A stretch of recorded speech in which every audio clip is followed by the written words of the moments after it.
اور ہم نے نہ تو ان مشرکوں کو کتابیں دیں جن کو یہ پڑھتے ہوں، اور اے نبی صلی اللہ علیہ وآلہ وسلم نہ تم سے پہلے ان کی طرف کوئی ڈرانے والا بھیجا،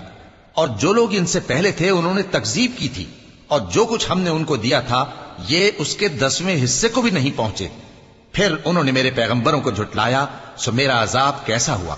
کہہ دو کہ میں تمہیں صرف ایک بات کی نصیحت کرتا ہوں کہ تم اللہ کے لیے دو دو اور اکیلے اکیلے کھڑے ہو جاؤ، پھر غور کرو تمہارے رفیق یعنی اس نبی صلی اللہ علیہ وآلہ وسلم کو کسی طرح کا جنون نہیں،